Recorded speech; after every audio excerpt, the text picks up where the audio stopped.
Okay, this is Maria.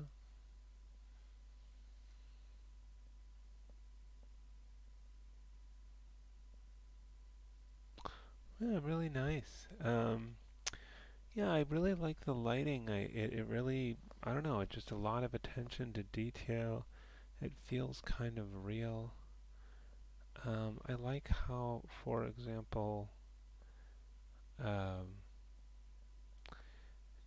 because of this window, it feels like this area is a little bit brighter than this area, which feels sort of real.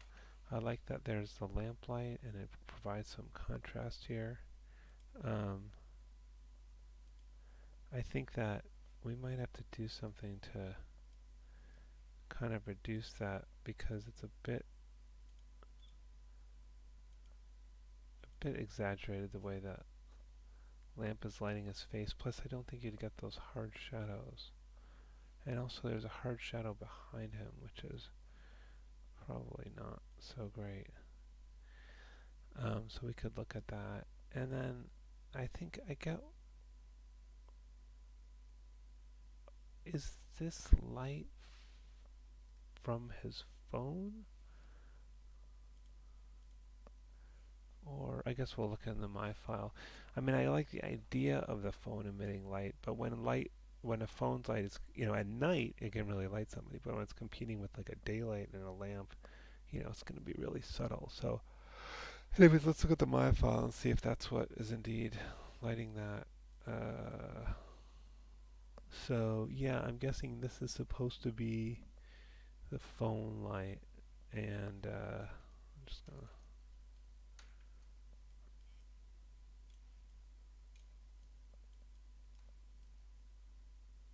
Yeah, and so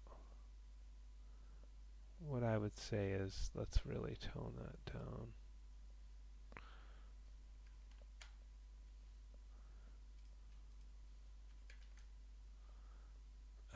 And can we do? I wonder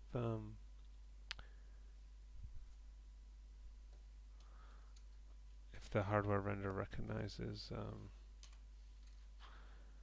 the oh, it's got the cubic decay. Um,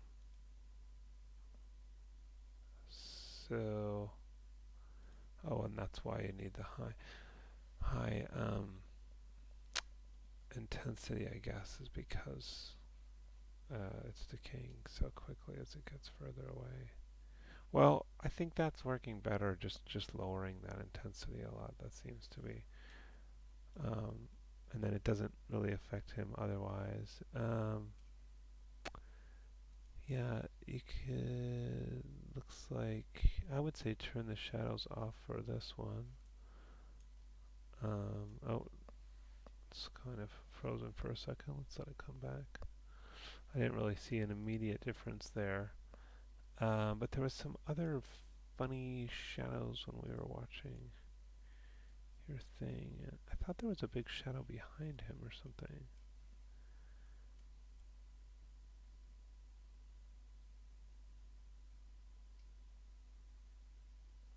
No, I'm not seeing that shadow.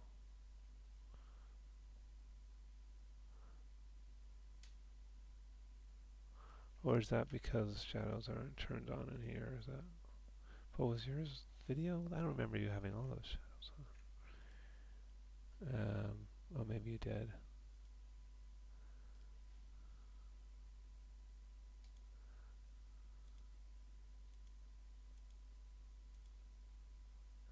Yeah, there's that one behind him, and there's this one cast here.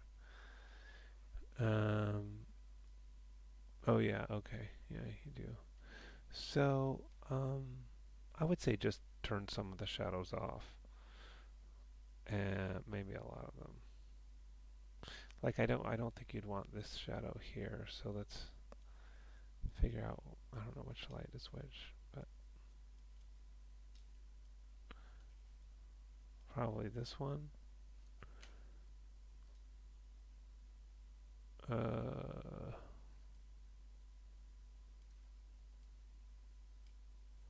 so I'm thinking I wanted to get rid of that. Nope. Oh, it's Sorry, it just takes time to kind of redraw the image. Hold on. There we go. Okay, yeah, good. That got rid of that one.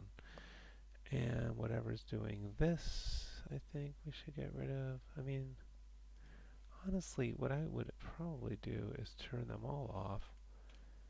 And then just turn on the ones. Like, I don't think the lamp would be casting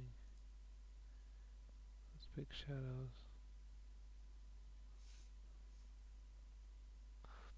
Yeah, but then it's going on the floor.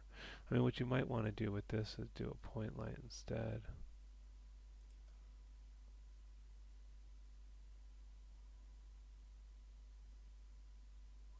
Yeah, it's a lot brighter, but let's see what happens if we turn those back on. Maybe it needs to be lower.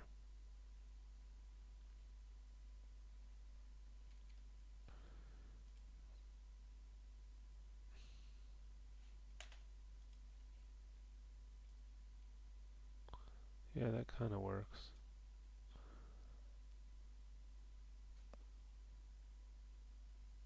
I don't know. I don't love those shadows really, but um, yeah. I mean, it might be better just to turn them off and then tone this down a little bit, and then you're just kind of getting this idea that the lamp is glowing nearby. Um,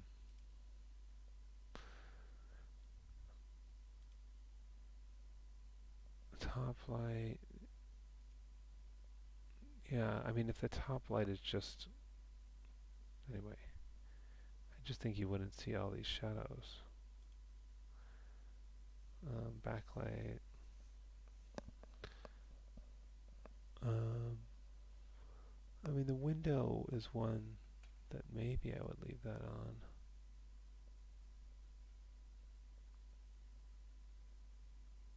Yeah, it's kind of working for me. Anyway, all I would say is just play with that until you get something you like. I mean, definitely I wouldn't cast as many shadows as you have, but I would turn some of them off.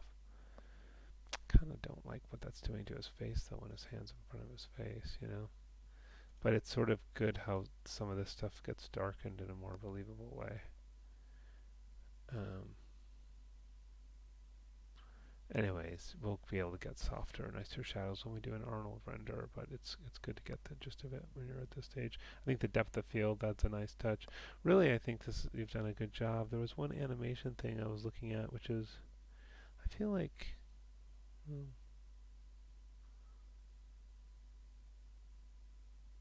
I think this hand move, I think this left hand of his, I kept thinking it was moving too much, but I also think it might be partly just that it's moving exactly in time with his other hand.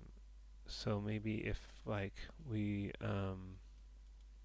you wanted to keep that movement, I'm just going to grab that and this, and so that's here.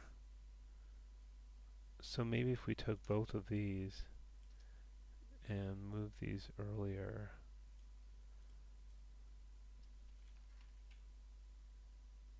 I mean that's already a little better to me. You know, so it's not so the movement isn't so symmetrical. And then I would do the same here, you know. So maybe in this case, this hand lands later. Maybe we take these and he sets it down on that a little later than when he touches his head. So let's watch that.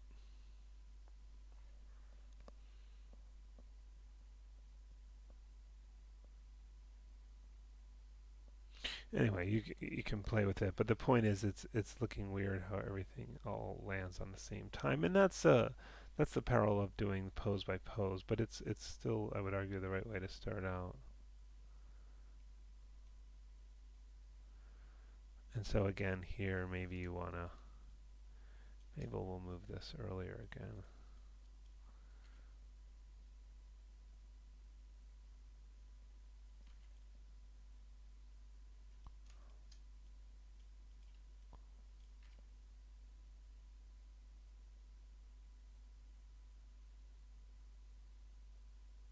I think that little bit helps, that little offsetting of the hand movements. And you can try to offset other parts of the body too at this stage.